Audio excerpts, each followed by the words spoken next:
خانہ کعبہ کو پہاڑوں میں کیوں تعمیر کیا گیا؟ بسم اللہ الرحمن الرحیم۔ السلام علیکم ورحمۃ اللہ وبرکاتہ۔ ایک اور نئی ویڈیو کے ساتھ آپ کا اپنا میزبان قادر بخش کلہوڑو آپ کی خدمت میں حاضر ہے۔ یقیناً تمام تعریفیں اللہ کے لیے ہیں، ہم اس کی تعریف بیان کرتے ہیں اور اسی سے مدد کے طلبگار ہیں۔ میں گواہی دیتا ہوں کہ اللہ کے سوا کوئی معبود برحق نہیں۔ ناظرین، اس دنیا میں کوئی ایسی جگہ نہیں ہے جو خانہ کعبہ کی طرح مقدس اور مرکزی حیثیت رکھتی ہو۔ یہ مقام سعودی عرب میں وادی حجاز میں واقع ہے۔ روزانہ ہزاروں افراد 24 گھنٹے خانہ کعبہ کا طواف کرتے ہیں۔ خانہ کعبہ کی مقدس تصاویر لاکھوں گھروں کی زینت ہیں اور کروڑوں مسلمان اس مقام کو اپنا قبلہ تسلیم کرتے ہوئے اس کی جانب رخ کر کے 5 وقت کی نماز ادا کرتے ہیں۔ خانہ کعبہ اپنی تعمیر کی وجہ سے تاریخ کے آئینے میں انتہائی خاص مقام کا حامل ہے۔ آج کی اس ویڈیو میں ہم خانہ کعبہ کے متعلق چند ایسے حقائق پیش کریں گے جن سے بہت کم لوگ واقف ہیں۔ ہم آپ کو بتائیں گے کہ خانہ کعبہ کی تعمیر کب ہوئی، خانہ کعبہ کی جگہ پر پہلے کیا تھا اور اسی جگہ پر خانہ کعبہ تعمیر کیوں کیا گیا۔ غلاف کعبہ کی دلچسپ 7 رنگوں کی کہانی بھی آپ کو سنائیں گے۔ اس کے علاوہ آپ کو ایک اہم راز بتائیں گے کہ خانہ کعبہ کو پہاڑوں میں کیوں تعمیر کیا گیا۔ غلاف کعبہ کا موجودہ رنگ کالا کن وجوہات کی بنا پر رکھا گیا۔ آپ کو یہ بھی بتائیں گے کہ غلاف کعبہ کی تبدیلی کے بعد پرانے غلافوں کے ساتھ کیا کیا جاتا ہے۔ ویڈیو کو اسکپ مت کیجیے گا اور آخر تک اس ویڈیو کو لازمی دیکھیے گا۔ ناظرین، خانہ کعبہ جس طرح آج ہمیں نظر آتا ہے یہ ویسا نہیں ہے جو حضرت ابراہیم علیہ السلام اور حضرت اسماعیل علیہ السلام کے دور میں دوبارہ تعمیر ہوا تھا۔ وقت کے ساتھ پیش آنے والی قدرتی آفات اور حادثات کی وجہ سے اس کو دوبارہ تعمیر کرنے کی ضرورت پڑتی رہی ہے۔ بے شک ہم سب جانتے ہیں کہ خانہ کعبہ کی دوبارہ تعمیر کا ایک بڑا حصہ نبی کریم صلی اللہ علیہ وآلہ وسلم کی زندگی میں نبوت ملنے سے قبل ممکن ہو چکا تھا۔ یہ وہ وقت تھا جب نبی کریم صلی اللہ علیہ وآلہ وسلم نے ایک بڑی خون ریزی کو اپنی دور اندیشی سے روکا تھا۔ ایک بڑے کپڑے میں حجر اسود کو رکھ کر ہر قبیلے کے سردار سے اٹھوایا تھا۔ اس کے بعد آنے والے وقت میں کئی مرتبہ خانہ کعبہ کی تعمیر ہوتی رہی ہے۔ آخر میں خانہ کعبہ کی تفصیل سے آرائش 1996 عیسوی میں ہوئی تھی، جس کے نتیجے میں بہت سارے پتھروں کو ہٹا دیا گیا تھا اور بنیاد کو مضبوط کر کے نئی چھت ڈالی گئی تھی۔ یہ اب تک کی آخری بڑی تعمیر ہے اور اب خانہ کعبہ کی تعمیر کو پہلے سے کہیں زیادہ مضبوط تصور کیا جاتا ہے۔ کعبہ شریف ہر زمانے میں ایک معظم اور محترم عمارت بن کر قائم رہا ہے۔ کسی بھی زمانے میں، چاہے وہ زمانہ اسلام سے قبل کا ہو یا اسلام کے بعد کا ہو، کعبہ شریف کی عزت، عظمت اور احترام میں کبھی بھی کسی طرح کی کمی نہیں آئی۔ البتہ جن کے ہاتھ میں اس بیت معظم کا باغ و دوڑ گیا ہے، انہوں نے بہت ہی احترام اور عزت کے ساتھ اس ذی عظم عمارت کو سنبھالا ہے۔ ہاں، بعض وقت مخالفین اور معاندین کی جانب سے کعبہ شریف کی حرمت و عزت پامال کرنے کی کوشش ضرور کی گئی ہے، لیکن ان کا چال اور فریب ان کے ہی منہ گرا ہے، کیونکہ اس مکان طاہر کو اللہ تبارک و تعالی نے تمام عبادت گاہوں اور مساجد میں سب سے افضل قرار دیا ہے۔ اس جگہ پر عبادات کو دوسری جگہوں پر عبادات سے 1000 گنا افضل بنایا ہے اور اس کے اجر و ثواب کو بھی کئی گنا زیادہ مقرر کیا گیا ہے۔ زمانہ گزرنے کے ساتھ ساتھ تعمیر کعبہ میں تبدیلیاں ضرور آئی ہیں اور چند وجوہات ضروریہ کی بنا پر کعبہ شریف کو کئی مرتبہ تعمیر نو بھی کیا گیا ہے۔ اس موضوع میں ہم تعمیر کعبہ کے مختلف مراحل مع زمانہ تاریخی پس منظر سے روشنی ڈالنے کی کوشش کریں گے۔ ناظرین، جب ہم تاریخ کی کتابوں کا مطالعہ کریں گے تو ایک بات ہمارے سامنے بالکل عیاں ہو کر آتی ہے کہ تعمیر کعبہ شریف کو 2 مرحلوں میں تقسیم کیا گیا ہے۔ پہلا مرحلہ اسلام سے پہلے کا ہے، جبکہ دوسرا مرحلہ اسلام کے بعد کا ہے۔ پہلے مرحلے میں کعبہ شریف کو کتنی مرتبہ تعمیر کیا گیا، اس میں علماء اور مورخین کا شدید اختلاف ہے۔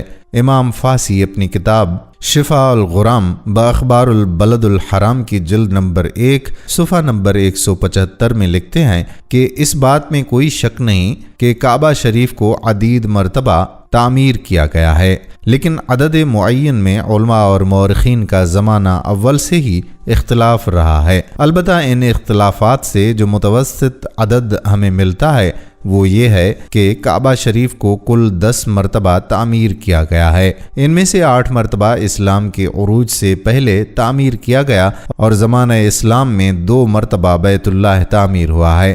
تعمیر کعبہ شریف کا سلسلہ کچھ اس طرح سے ہے۔ پہلی مرتبہ ملائکہ علیہم الصلاۃ والسلام نے کعبہ کو تعمیر کیا، دوسری مرتبہ ان کے بعد حضرت آدم علیہ السلام نے تعمیر کیا، تیسری مرتبہ ان کے بعد ان کی اولاد نے کعبہ کو تعمیر کیا، چوتھی مرتبہ خلیل اللہ حضرت ابراہیم علیہ الصلاۃ والسلام نے کعبہ شریف کو تعمیر کیا، پانچویں مرتبہ قبیلہ عمالقہ نے تعمیر کیا، چھٹی مرتبہ قبیلہ جرہم نے کیا، ساتویں مرتبہ قریش نے تعمیر کیا، آٹھویں مرتبہ عبداللہ بن زبیر بن عوام رضی اللہ تعالی عنہ نے تعمیر نو کیا، نویں مرتبہ حجاج بن یوسف ثقفی اور 10ویں مرتبہ سلطان مراد خان نے کعبہ شریف کی تعمیر نو کی۔ امام علی بن عبد القادر تبری کا قول الارج المسکی فی التاریخ المکی میں منقول ہے، فرماتے ہیں کہ کعبہ شریف کو کل 10 مرتبہ تعمیر کیا گیا ہے۔ انہوں نے اولاد آدم کو والد کے ساتھ ہی شمار کیا ہے اور آخر میں عثمانی خلافت کے سلطان مراد خان کو گنتے ہیں کہ انہوں نے بھی کعبہ شریف کی تعمیر کی ہے۔ ناظرین، خانہ کعبہ جو کہ پوری دنیا میں سب مسلمانوں کا قبلہ ہے اور دنیا کی پہلی مسجد مسجد حرام کے وسط میں واقع ہے۔ مسجد حرام کی خصوصیت یہ ہے کہ اللہ تبارک و تعالی نے اسے امن کا گہوارہ بنایا ہے اور اس میں ایک نماز پڑھنے کا ثواب 1,00,000 نماز پڑھنے کے برابر ہے۔ اللہ تعالیٰ نے خانہ کعبہ کی جگہ کو باقی زمین سے 1000 سال پہلے پیدا فرمایا۔ یہ خطہ پانی پر ایک جھاگ کی شکل میں تیر رہا تھا، پس اللہ تعالیٰ نے اس خطے کے نیچے زمین کو بچھا دیا۔ حضرت آدم علیہ السلام جب اللہ کے حکم سے زمین پر اترے تو آپ علیہ السلام پر وحشت طاری ہو گئی اور آپ علیہ السلام نے اللہ تعالیٰ سے دعا کی۔ اللہ تعالیٰ نے بیت المعمور کو زمین پر نازل کیا جو جنت میں یاقوت کا بنا ہوا تھا اور اس میں سبز زبرجد کے 2 دروازے تھے، ایک دروازہ مشرق کی طرف اور ایک دروازہ مغرب کی طرف لگا ہوا تھا۔ اللہ تعالیٰ نے اسے اسی جگہ رکھ دیا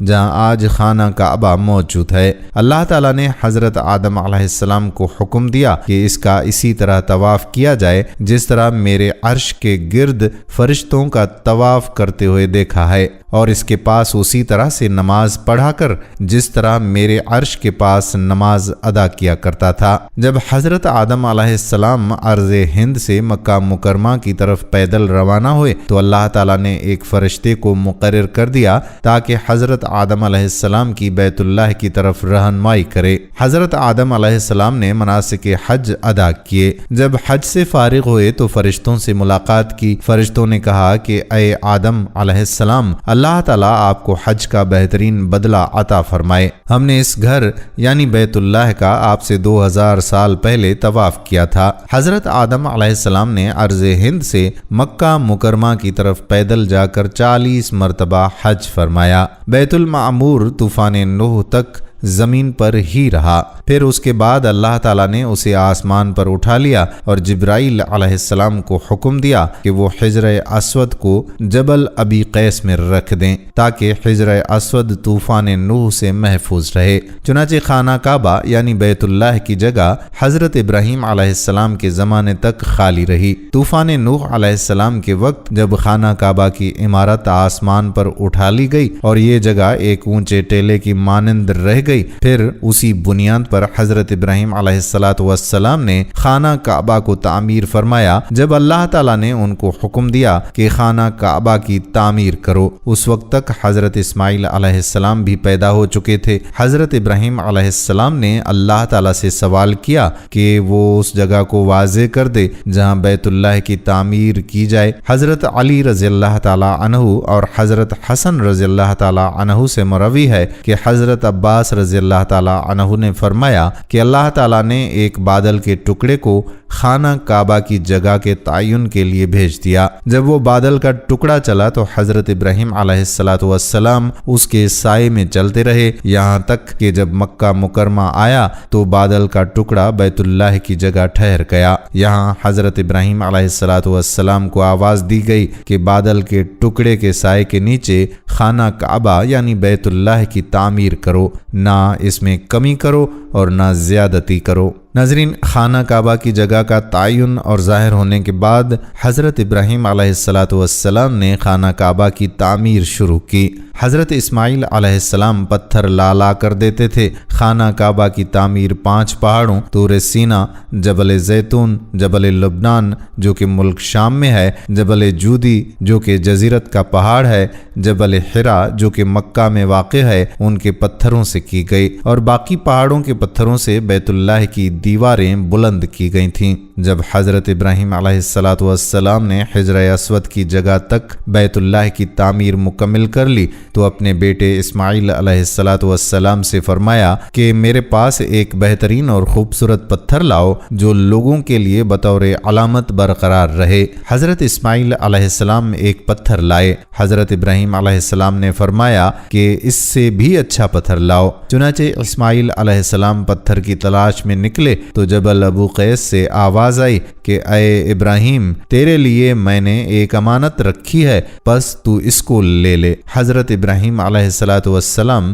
حجر اسود کو لائے اور اسے اس کی جگہ پر رکھ دیا۔ ناظرین، مسلمانوں کے نزدیک یہ پتھر بہت مقدس اور متبرک ہے۔ جو مسلمان حج کرنے جاتے ہیں ان کے لیے لازم ہے کہ طواف کرتے ہوئے ہر بار حجر اسود کو بوسہ دیں۔ اگر ہجوم زیادہ ہو تو دور سے ہاتھ کے اشارے سے بوسہ دیا جا سکتا ہے۔ جب خانہ کعبہ کی دیواریں ہاتھ جتنی بلندی تک چن لی گئیں تو حضرت اسماعیل علیہ السلام ایک پتھر لائے جس پر کھڑے ہو کر حضرت ابراہیم علیہ السلام نے دیواریں مزید بلند کرنا شروع کر دیں۔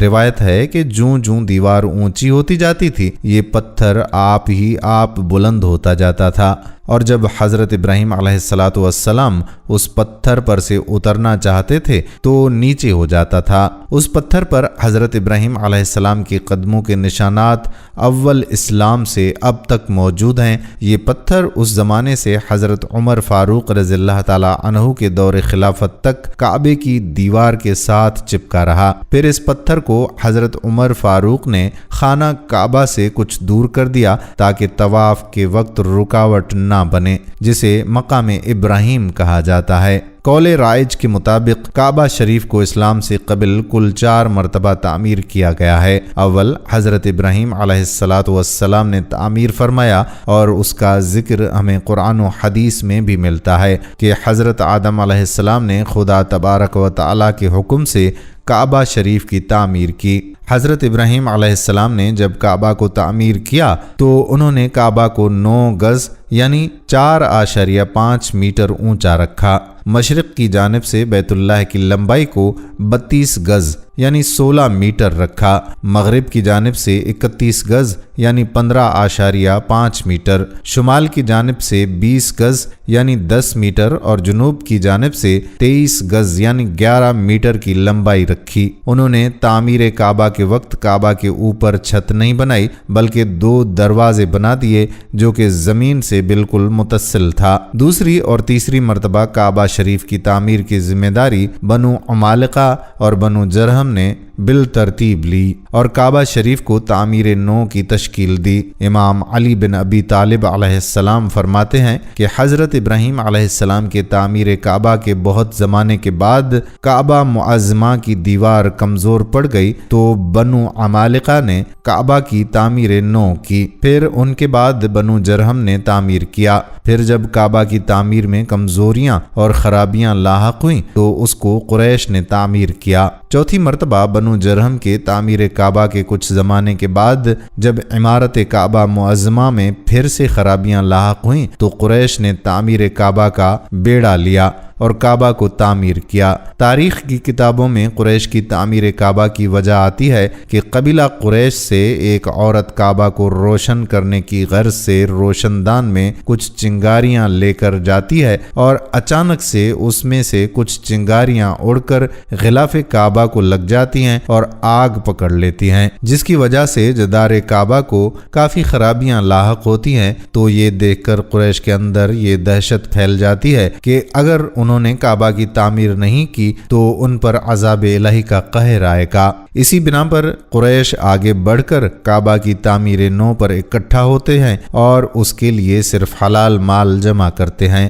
حلال مال اتنے وافر میں جمع نہیں ہوتا ہے کہ کعبہ کو مکمل بنائے ابراہیم کی شکل دے سکیں، اسی لیے انہوں نے حجر اسود کی جانب سے 6 گز اور 1 شبر یعنی 3.23 میٹر کم کر دیتے ہیں اور ایک چھوٹی سی دیوار سے گھیر دیتے ہیں کہ لوگ طواف کے وقت اس کے اندر نہ آ سکیں۔ اہل قریش نے تعمیر کعبہ کے وقت کچھ تبدیلیاں بھی لائی ہیں، جیسا کہ انہوں نے کعبہ کی اونچائی 9 گز یعنی 4.5 میٹر سے 18 گز یعنی کل 9 میٹر تک بڑھایا اور ساتھ ہی کعبہ کے اوپر چھت بھی بڑھا دیا گیا۔ باب غریبی کو بند کر دیا گیا، جبکہ باب شرقی کی اونچائی بھی کچھ زیادہ بڑھاتی گئی۔ اور سب سے اہم بات یہ کہ قریش کا کعبہ کی اس تعمیر نو میں ہمارے پیارے آقا صلی اللہ علیہ وآلہ وسلم بھی شامل تھے۔ عرصہ دراز تک خانہ کعبہ یعنی بیت اللہ اسی طرح سے حضرت ابراہیم علیہ السلام کی تعمیر پر برقرار رہا۔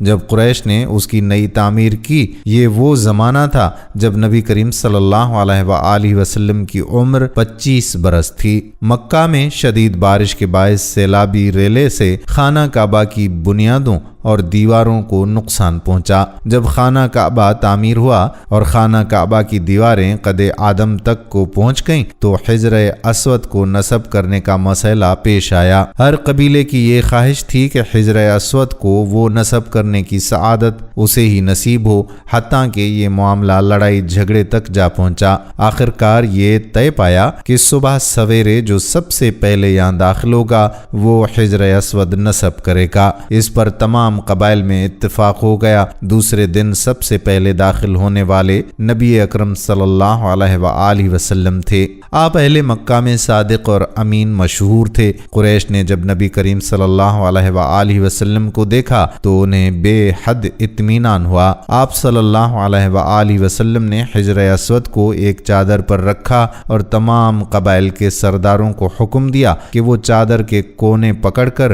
اسے اٹھائیں۔ چنانچہ سب نے مل کر چادر کو اٹھایا اور جب چادر اس مقام پر پہنچی جہاں حجر اسود رکھا جانا تھا تو حضور صلی اللہ علیہ وآلہ وسلم نے اپنے مبارک ہاتھوں سے اسے دیوار کعبہ میں نصب کر دیا۔ اس طرح ایک بہت بڑا جھگڑا ختم ہو گیا۔ قریش کا یہ تعمیر کعبہ شریف کا واقعہ اعلان نبوت سے 5 سال پہلے ہوا۔ حجر اسود خانہ کعبہ کی جنوب مشرقی دیوار میں نصب ہے۔ قریب سے دیکھیں تو یہ کئی ٹکڑوں میں نظر آتا ہے۔ حجر اسود کے بارے میں حضرت عباس رضی اللہ تعالی عنہ کی ایک روایت کے مطابق حجر اسود جنت کا پتھر ہے۔ جس وقت یہ پتھر آیا تھا اس وقت یہ دودھ سے زیادہ سفید تھا، لیکن بنی آدم کے گناہوں نے اسے سیاہ کر دیا۔ تعمیر کعبہ کے دوسرے مرحلے میں کل 3 دور ہیں۔ پہلا دور عبداللہ بن زبیر رضی اللہ تعالی عنہ کا ہے۔ جب اموی خلافت کا تخت امیر معاویہ کے بعد ان کے بیٹے یزید کو ملا تو اس نے سن 64 ہجری میں حسین بن نمیر کی قیادت میں حجاز میں عبداللہ بن زبیر رضی اللہ تعالی عنہ کا تختہ پلٹنے کے لیے ایک بڑی فوج کو بھیجا۔ عبداللہ بن زبیر رضی اللہ تعالی عنہ کا تختہ پلٹ کر پورے حجاز کو خلافت اموی کے تحت شامل کرنے کے لیے یزید لعین کی فوج نے مکہ کا محاصرہ کیا اور یہ محاصرہ کئی دنوں تک جاری رہا۔ محاصرے کے دوران حسین بن نمیر نے منجنیق اور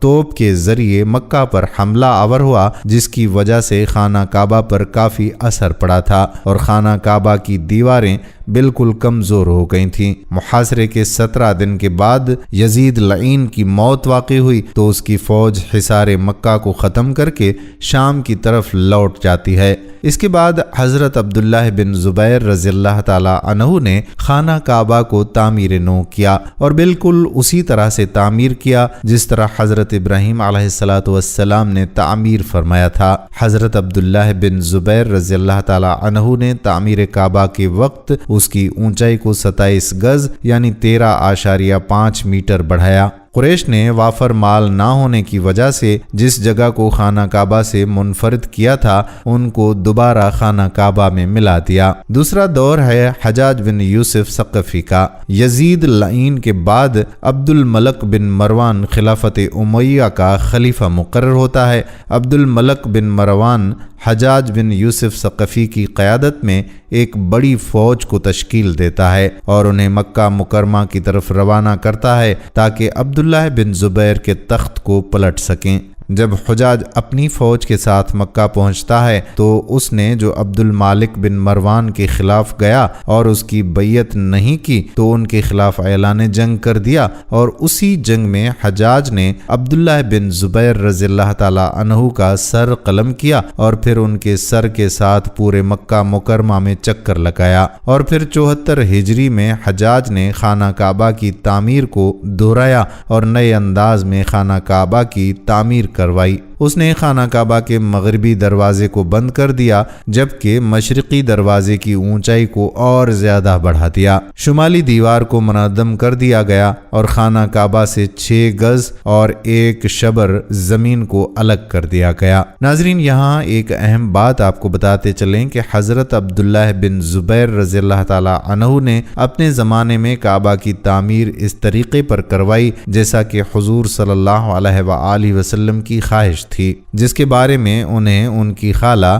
حضرت عائشہ نے بتایا تھا۔ حجاج بن یوسف نے 73 ہجری میں عبداللہ بن زبیر رضی اللہ تعالی عنہ کو شہید کر ڈالا اور خلیفہ وقت عبد الملک بن مروان کو تعمیر کعبہ کے بارے میں ایک خط لکھا۔ اس نے خیال ظاہر کیا کہ یہ تعمیر عبداللہ بن زبیر نے اپنی طرف سے کی ہے، چنانچہ خلیفہ عبد الملک نے حجاج بن یوسف کو خانہ کعبہ کی تعمیر پہلی حالت پر لوٹانے کا حکم دیا۔ جب خلیفہ عبد الملک بن مروان کو معلوم ہوا کہ عبداللہ بن زبیر رضی اللہ تعالی عنہ خانہ کعبہ کی تعمیر کے بارے میں حضرت عائشہ رضی اللہ تعالی عنہا نے بتایا تھا اور یہ تعمیر حضور صلی اللہ علیہ وآلہ وسلم کی خواہش کے مطابق ہوئی تھی، تو اسے خانہ کعبہ کو دوبارہ تعمیر کرنے والے اپنے حکم نامے پر بے حد افسوس ہوا کہ کاش میں اس کو اسی حالت پر چھوڑ دیتا تو بہتر تھا، واللہ عالم۔ پھر جب مہدی بن منصور کا زمانہ خلافت آیا تو اس نے حضرت امام مالک بن انس رحمت اللہ علیہ سے مشورہ کیا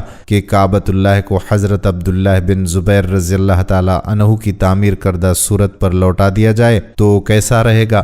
حضرت امام مالک بن انس نے فرمایا کہ مجھے ڈر ہے کہ ملوک یعنی خلفاء اس کو کھیل بنا لیں گے، یعنی جب کوئی بادشاہ آئے گا تو اپنے خیال کے مطابق اس کو بنائے گا، لہٰذا امام نے اس کو اسی حالت پر برقرار رہنے دیا۔ تیسرا دور سلطان مراد خان کا تھا۔ سلطان مراد خان خلافہ عثمانیہ کے سلطان ہیں۔ سلطان محمد فاتح جنہوں نے قسطنطنیہ فتح کیا تھا ان کے ہی فرزند ہیں۔ سلطان مراد خان کا دور خلافت سن 1032 ہجری سے 1050 ہجری تک ہے۔ سن 1039 ہجری میں مکہ مکرمہ میں جب شدید بارش کی وجہ سے سیلاب آیا اور یہ سیلاب خانہ کعبہ اور مسجد حرام تک پہنچ کر کافی خرابیاں لایا تو اسی سیلاب میں خانہ کعبہ کی شامی دیوار گر گئی تھی اور مغربی اور مشرقی دیواروں کا بعض حصہ بھی گر گیا تھا۔ سلطان مراد خان نے خانہ کعبہ کے مغربی اور شمالی دیواروں کو گرا کر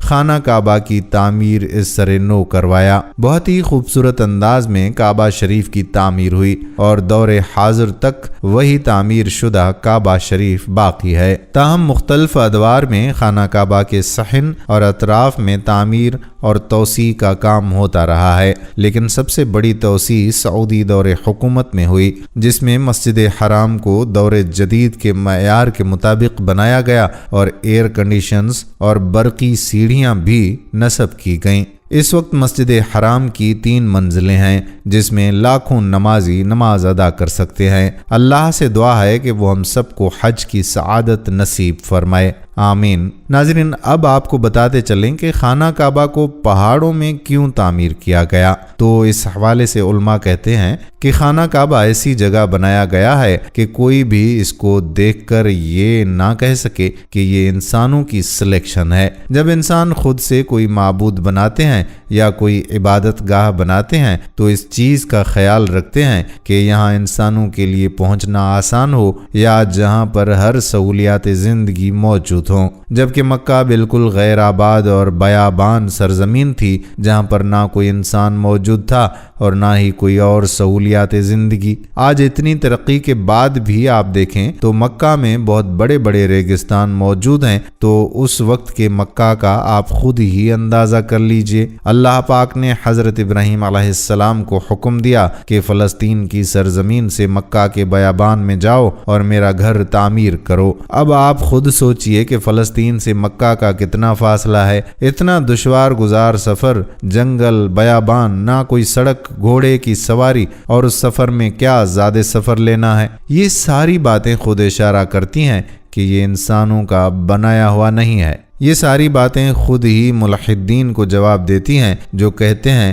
کہ یہ ایک خود ساختہ عمارت ہے۔ اگر یہ ایک خود ساختہ تعمیر کی گئی عمارت ہوتی تو یوں پہاڑوں کے درمیان نہ بنائی گئی ہوتی۔ اس کو پہاڑوں کے درمیان تعمیر کرنے کے پیچھے یہی راز ہے کہ آنے والے دور کا انسان سمجھ سکے کہ یہ انسانوں کا بنایا گیا نہیں ہے، بلکہ اللہ پاک نے خود اسے اپنی مرضی سے اتنی پسند کی جگہ پر تعمیر کروایا ہے۔ ناظرین، اگر کعبہ کے رنگ کی بات کی جائے تو ہم لوگوں نے خانہ کعبہ کو ہمیشہ کالے رنگ کی کسوہ اور سونے کے دھاگوں میں دیکھنے کی ایسی عادت ڈالی ہوئی ہے کہ ہم اس کو کسی اور رنگ میں تصور بھی نہیں کر سکتے۔ یہ روایت عباسد یعنی جن کے گھر کا رنگ کالا تھا ان کے دور سے چلی آ رہی ہے، لیکن اس سے قبل خانہ کعبہ مختلف رنگ کے غلاف سے ڈھکا رہتا تھا۔ ان رنگوں میں ہرا، لال اور سفید رنگ شامل ہیں۔ فتح مکہ کے وقت نبی کریم صلی اللہ علیہ وآلہ وسلم کو خانہ کعبہ کی چابیاں دی گئی تھیں، لیکن بجائے اس کے کہ آپ صلی اللہ علیہ وآلہ وسلم یہ چابیاں اپنے پاس رکھتے، آپ صلی اللہ علیہ وآلہ وسلم نے یہ چابیاں بنی شائبہ خاندان کے عثمان بن طلحہ کو واپس کر دیں۔ اس وقت سے آج تک وہ ان چابیوں کے روایتی رکھوالے ہیں، اور نبی کریم صلی اللہ علیہ وآلہ وسلم کے نادر الفاظ کی روشنی میں یہ چابیاں ہمیشہ ان کے پاس ہی محفوظ رہیں گی۔ اے بنی طلحہ، یہ چابیاں روز قیامت تک تیری تحویل میں رہیں گی، سوائے اس کے کہ زور زبردستی تجھ سے غیر اخلاقی طریقے سے چھین لی جائیں۔ ناظرین، جب حضرت ابراہیم علیہ السلام نے مکہ کی بے آب و گیا اور چٹیل وادی میں قدم رکھا، تب سے آج تک بلکہ تا قیامت یہ وادی انسانوں کے لیے کعبۃ اللہ ہے اور مسلمانوں کے لیے قبلہ کا درجہ اختیار کر گئیں۔ حضرت ابراہیم علیہ السلام اور ان کے شیر خوار نے اپنی ماں ام ہاجرہ کے ساتھ وادی میں قدم رکھا۔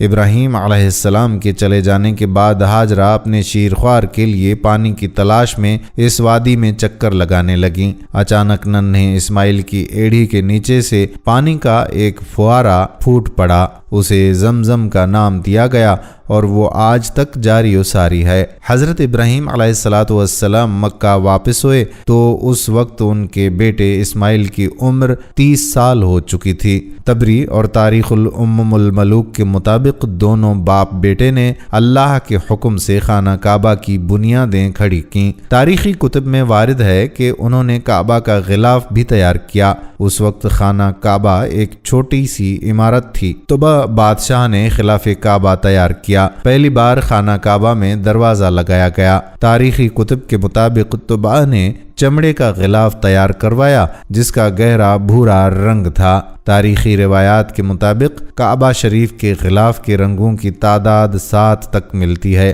خاکی، سرخ، سفید، زرد، سبز، سیاہ اور سنہری رنگوں کے غلاف بنائے گئے۔ سیاہ رنگ غلاف کعبہ شریف کی تاریخ میں سب سے زیادہ عرصے تک استعمال ہوا۔ بعض اوقات ایک ہی وقت میں ایک سے زائد رنگوں کا غلاف بھی بنایا گیا۔ ایک بنیادی رنگ اور دوسرا اس کی تزئین و آرائش کے لیے استعمال کیا گیا۔ سیاہ کپڑے پر سنہرے رنگ کا دور اسلام کے بعد کا دور ہے۔ سیاہ کپڑے پر قرآنی آیات یا دیگر مقدس عبارات تحریر کی جاتی ہیں۔ اس وقت غلاف کعبہ کے دو رنگ ہیں، سفید اور سرخ، استعمال کے تزئین کے لیے استعمال کیے جاتے ہیں۔ یمنی کپڑے کا رنگ سفید اور سرخ ہوتا ہے۔ غلاف کعبہ کا خالص ریشمی کپڑا تیار کیا جاتا ہے۔ غلاف کے اوپر تلے مختلف برت بنائے جاتے ہیں اور یہ اچھا خاصا وزنی ہوتا ہے جسے اٹھانا آسان نہیں ہوتا۔ خانہ کعبہ پر غلاف رکھنے کا عرصہ بھی مختلف رہا ہے۔ حالیہ عرصے میں ہر سال غلاف کعبہ تبدیل کیا جاتا ہے۔ ماضی میں بعض دفعہ غلاف کعبہ کو سال میں 3 بار بھی تبدیل کیا جاتا رہا ہے۔ غلاف کعبہ کی تبدیلی کی مشہور تاریخوں میں یوم عاشور، 1 رجب، 27 رمضان، یوم التراویہ اور قربانی کا دن زیادہ مشہور ہیں۔ جب نبی کریم صلی اللہ علیہ وآلہ وسلم فاتح مکہ کی حیثیت سے شہر میں داخل ہوئے تو اس وقت قریش کا تیار کردہ غلاف کعبہ کی زینت تھا۔ آپ صلی اللہ علیہ وآلہ وسلم نے اسے تبدیل نہیں کیا بلکہ اسے باقی رکھا گیا۔ جبکہ خانہ کعبہ میں خوشبو چھڑکنے والی ایک عورت کے ہاتھوں غلاف کعبہ کا کچھ حصہ جل گیا تو آپ نے سفید اور سرخ رنگ کا یمانی کپڑے کا نیا غلاف بنوایا۔ آپ صلی اللہ علیہ وآلہ وسلم کے بعد آپ کے خلیفہ حضرت ابوبکر اور حضرت عمر رضی اللہ تعالی عنہم نے سفید رنگ کا غلاف کعبہ تیار کرایا۔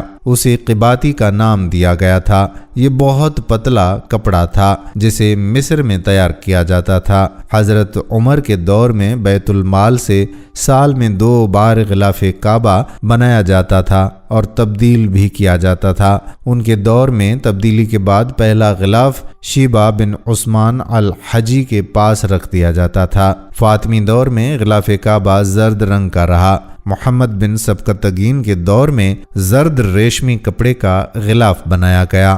عباسی خلیفہ ناصر نے سبز ریشم اور اس کے بعد سیاہ ریشم استعمال کیا جو آج تک جاری ہے۔ سعودی عرب میں غلاف کعبہ کے لیے کارخانے کے قیام کے بعد اس کا ریشم اور دیگر تمام ضروری اشیاء وہیں تیار کی جاتی ہیں۔ غلاف کعبہ کو آیات قرآنی سے سنہرے پانی کے ساتھ مزین کیا جاتا ہے۔ سنہرے رنگ پر سیاہ رنگ غالب ہے مگر یہ دونوں حصے خالص ریشمی کپڑے سے تیار کیے جاتے ہیں، تاہم غلاف کعبہ کا اندرونی حصہ سبز یا سفید کپڑے سے تیار کیا جاتا ہے اور اس کی تبدیلی یوم عرفہ کو عمل میں لائی جاتی ہے۔ پرانے غلاف کعبہ کو حرم مکی کے قریب موجود میوزیم میں رکھا جاتا ہے یا تحفے کے طور پر کسی دوسرے مسلمان ملک کو دے دیا جاتا ہے۔ محفوظ رکھنے کے لیے اتارے جانے والے غلاف کو کھول کر اس کے حصے الگ الگ کیے جاتے ہیں۔ پہلے خانہ کعبہ ہفتے میں 2 مرتبہ عوام کے لیے کھولا ہوتا تھا اور کوئی بھی خانہ کعبہ کے اندر داخل ہو کر عبادت کر سکتا تھا، لیکن موجودہ زمانے میں زائرین کی تعداد زیادہ ہونے اور دوسری وجوہات کی بنا پر خانہ کعبہ کو اب سال میں صرف 2 مرتبہ کھولا جاتا ہے اور اس میں صرف اعلیٰ شخصیات اور خاص مہمان ہی داخل ہو سکتے ہیں۔ خانہ کعبہ کے وادی کے نچلے حصے میں ہونے کی وجہ سے دیگر مسائل میں سے ایک مسئلہ یہ بھی تھا کہ جب بارش ہوا کرتی تھی تو وادی میں سیلاب آ جاتا تھا۔ یہ مکہ جیسے شہر کے لیے کوئی انوکھی بات نہیں تھی، لیکن یہ بات دوسرے مسائل کی وجہ بنتی تھی۔ اس وقت یہاں سیلاب کی روک تھام اور نکاسی آب کا کوئی نظام موجود ہی نہیں تھا۔ بارش کے آخری دنوں میں خانہ کعبہ پانی میں ڈوبا رہتا تھا۔ کیا اس وجہ سے طواف کعبہ رکا؟ نہیں، ہرگز نہیں۔ مسلمان کعبہ کے ارد گرد تیراکی کر کے خانہ کعبہ کا طواف جاری رکھتے تھے۔ کئی سال تک جب لوگ اندازہ لگاتے رہے کہ خانہ کعبہ اندر سے کیسا نظر آتا ہے، دوسری اور تیسری معلومات کے ذریعے کے مطابق وہ لوگ خوش نصیب ہیں جن کو خانہ کعبہ کے اندر داخل ہونے کی سعادت ملی، اور ایک خوش نصیب وہ بھی ہے جس کو تصویر بنانے کا موقع ملا اور لاکھوں لوگوں نے یہ تصاویر انٹرنیٹ پر آن لائن دیکھی۔ خانہ کعبہ کا اندر کا حصہ سنگ مرمر اور ہرے رنگ کے کپڑے سے ڈھکا ہوا ہے۔ جس دور کے حکمران نے خانہ کعبہ کی دوبارہ آرائش کروائی، اس نے خانہ کعبہ کے اندر اپنے نام کی تختی بھی لگوائی۔ خانہ کعبہ کے بالکل اوپر 7ویں آسمان میں ایک اور خانہ کعبہ بھی موجود ہے جس کو بیت المعمور کہتے ہیں۔ اس کا اشارہ قرآن پاک میں بھی موجود ہے اور نبی پاک صلی اللہ علیہ وآلہ وسلم نے بھی اس بات کی نشاندہی کی ہے۔ اللہ کے نبی صلی اللہ علیہ وآلہ وسلم نے معراج کا واقعہ سناتے ہوئے فرمایا کہ جب مجھے بیت المعمور یعنی اللہ کا گھر دکھایا گیا تو میں نے حضرت جبرائیل علیہ السلام سے پوچھا۔ انہوں نے جواب دیا کہ یہ بیت المعمور ہے جہاں 70,000 فرشتے روزانہ اللہ کی عبادت کرتے ہیں، اور جب وہ یہاں سے جاتے ہیں تو واپس نہیں آتے، ہمیشہ نیا دستہ آتا ہے، یعنی ایک فرشتے کو صرف اس کے طواف کی ایک بار سعادت ملتی ہے۔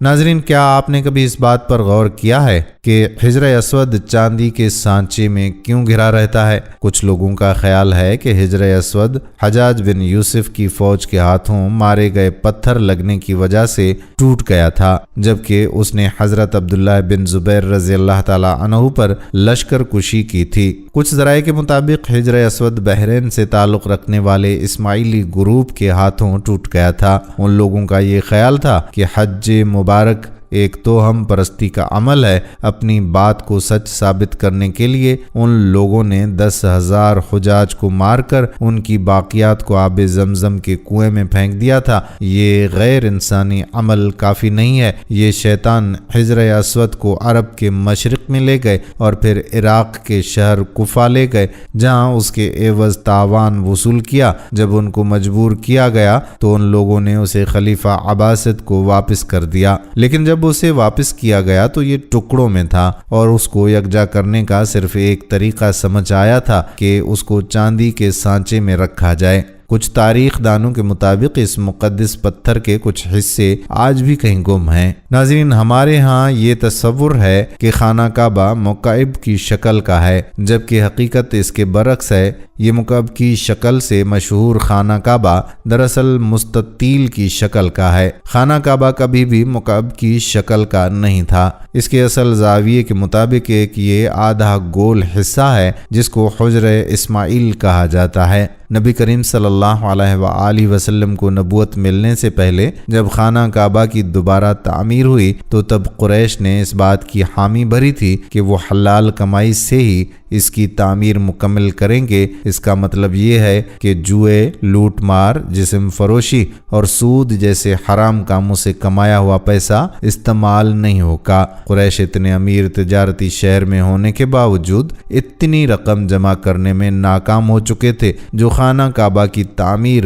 اس کے اصل سائز اور رقبے کے حساب سے کر سکیں۔ انہوں نے خانہ کعبہ کی چھوٹی عمارت تعمیر کی اور اس کی دیواریں مٹی کی اینٹوں سے بنائیں، جس کو حجر اسماعیل کہا جاتا ہے، حالانکہ اس کا حضرت اسماعیل علیہ السلام سے کوئی تعلق نہیں، جو کہ خانہ کعبہ کے حقیقی قطر کی جانب اشارہ کرتی ہے۔ خلیفہ عبداللہ بن زبیر کے دور حکومت کے چند سال کے مختصر وقفے میں خانہ کعبہ اپنی اسی شکل میں موجود تھا جس میں نبی صلی اللہ علیہ وآلہ وسلم نے دیکھا تھا۔ حتیم کو خانہ کعبہ میں شامل نہیں کیا گیا۔ اس سلسلے میں امام مسلم رحمۃ اللہ علیہ نے حضرت عائشہ سے حدیث بیان فرمائی ہے کہ حضرت عائشہ رضی اللہ تعالی عنہا بیان کرتی ہیں کہ میں نے رسول اللہ صلی اللہ علیہ وآلہ وسلم سے حتیم کے بارے میں سوال کیا کہ کیا یہ بیت اللہ کا ہی حصہ ہے، تو آپ صلی اللہ علیہ وآلہ وسلم نے جواب دیا کہ جی ہاں۔ حضرت عائشہ بیان کرتی ہیں کہ میں نے پوچھا کہ اسے پھر بیت اللہ میں داخل کیوں نہیں کیا گیا، تو نبی صلی اللہ علیہ وآلہ وسلم کا جواب تھا کہ تیری قوم کے پاس خرچے کے لیے رقم کم پڑ گئی تھی۔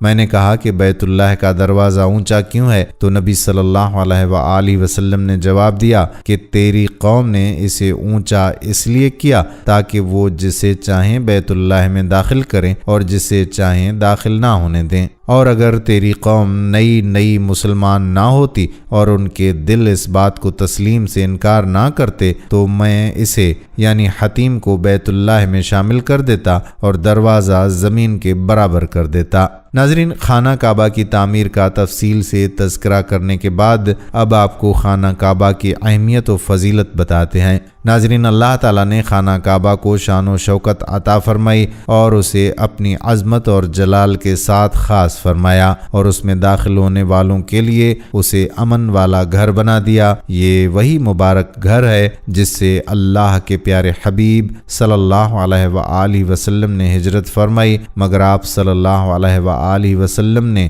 نہ تو اسے چھوڑا، نہ اس سے تعلق توڑا، اور نہ ہی آپ صلی اللہ علیہ وآلہ وسلم کا دل اس سے ہٹ کر دوسرے قبلے کی طرف متوجہ ہوا، یہاں تک کہ اللہ تعالیٰ نے آپ صلی اللہ علیہ وآلہ وسلم پر یہ آیات مبارکہ نازل فرمائی۔ ہم دیکھ رہے ہیں بار بار تمہارا آسمان کی طرف منہ کرنا، تو ضرور ہم تمہیں پھیر دیں گے اس قبلے کی طرف جس میں تمہاری خوشی ہے۔ اور اللہ تعالیٰ بیت اللہ شریف کی عظمت و شان سورہ آل عمران آیت نمبر 96-97 میں یوں بیان فرماتا ہے، بے شک سب میں پہلا گھر جو لوگوں کی عبادت کو مقرر ہوا وہ ہے جو مکہ میں ہے، برکت والا اور سارے جہان کا رہنما، اس میں کھلی نشانیاں ہیں، ابراہیم کے کھڑے ہونے کی جگہ، اور جو اس میں آئے امان میں ہو، اور اللہ کے لیے لوگوں پر اس گھر کا حج کرنا ہے جو اس تک چل سکے، اور جو منکر ہو تو اللہ سارے جہان سے بے پرواہ ہے۔ ناظرین، بیت اللہ شریف میں طواف اور نماز ادا کرنے والوں کو بخشش کی بھی بشارت دی گئی ہے۔ حدیث پاک میں ہے کہ اللہ تعالیٰ ہر رات اہل زمین کی طرف نظر رحمت فرماتا ہے اور سب سے پہلے اہل حرم کی طرف نظر رحمت فرماتا ہے، اور اہل حرم میں بھی سب سے پہلے مسجد حرام والوں پر نظر رحمت فرماتا ہے۔ پھر جس کو طواف کرتے ہوئے پاتا ہے اسے بخش دیتا ہے، اور جسے نماز میں مشغول پاتا ہے اس کی مغفرت فرما دیتا ہے، اور جسے کعبہ کی طرف رخ کیے ہوئے پاتا ہے اسے بھی معاف فرما دیتا ہے۔ ایک اور جگہ پر حضرت سیدنا عبداللہ بن عباس رضی اللہ تعالی عنہما سے مروی ہے کہ حضور سید المبلغین صلی اللہ تعالی علیہ وآلہ وسلم کا فرمان عالی شان ہے کہ اس بیت اللہ شریف پر ہر دن 120 رحمتیں نازل ہوتی ہیں، 60 طواف کرنے والوں کے لیے، 40 نماز پڑھنے والوں کے لیے، اور 20 اسے دیکھنے والوں کے لیے۔ ناظرین، جب حضرت ابراہیم علیہ السلام نے کعبۃ اللہ شریف کی تعمیر بنا کر فارغ ہوئے اور طواف کیا تو اللہ تعالیٰ نے آپ علیہ السلام کی طرف وحی فرمائی کہ لوگوں میں حج کا اعلان کریں۔ آپ علیہ السلام نے عرض کی کہ میری آواز کیسے پہنچے گی؟ تو اللہ تعالیٰ نے ارشاد فرمایا کہ اے ابراہیم، تیرا کام ہے ندا کرنا، پہنچانا ہمارے ذمے ہے۔ تو حضرت ابراہیم علیہ السلام نے جبل ابو قبیس پر چڑھ کر بلند آواز سے پکارا، اے اللہ تعالیٰ کے بندو، تمہارے رب نے گھر بنایا ہے اور تمہیں اس کا حج کرنے کا حکم دیا ہے۔ تو اللہ تعالیٰ نے سب زمین والوں کو آپ علیہ السلام کی آواز سنائی، تو جنوں، انسانوں، پتھر اور مٹی کے ڈھیلوں، پہاڑوں اور ریتیلے میدانوں اور ہر خشک و تر نے جواب دیا۔ مشرق و مغرب والوں کو آواز پہنچائی تو ماؤں کے بیٹوں سے اور مردوں کی پشتوں سے سب نے یہ کہتے ہوئے جواب دیا، لبیک اللہم لبیک، لبیک لا شریک لک لبیک، ان الحمد والنعمت لک والملک لا شریک لک۔ تو آج وہی شخص حج کرے گا جس نے اس دن جواب دیا تھا۔ جس نے ایک مرتبہ لبیک کہا تو وہ ایک مرتبہ حج کرے گا، جس نے 2 مرتبہ کہا وہ 2 مرتبہ، اور جس نے 3 مرتبہ لبیک کہا وہ 3 مرتبہ حج کرے گا، اور جس نے اس سے بھی زیادہ بار لبیک کہا وہ اتنی بار حج کرے گا۔ ناظرین، آخر میں اللہ پاک سے دعا ہے کہ اللہ پاک ہمیں بھی حج بیت اللہ کی سعادت نصیب فرمائے، آمین۔ ناظرین، یہ تھی ہماری آج کی ویڈیو۔ ہم امید کرتے ہیں کہ آپ کو ہماری آج کی ویڈیو پسند ضرور ضرور آئی ہوگی، اور اگر آپ کو پسند آئی ہے تو آپ سے گزارش ہے کہ آپ ہمارے چینل کو سبسکرائب ضرور کر لیں اور ساتھ ہی لگے بیل کے بٹن کو بھی پریس کر لیں تاکہ آپ کے پاس ہماری آنے والی مزید معلوماتی ویڈیوز کا نوٹیفیکیشن بر وقت ملتا رہے۔ سبسکرائب کے ساتھ ساتھ آپ ہماری ویڈیو کو لائک بھی کریں اور اپنی قیمتی رائے کا اظہار کمنٹ سیکشن میں ضرور کیجیے گا۔ اللہ تعالیٰ آپ کو اپنی حفظ و امان میں رکھے، آمین۔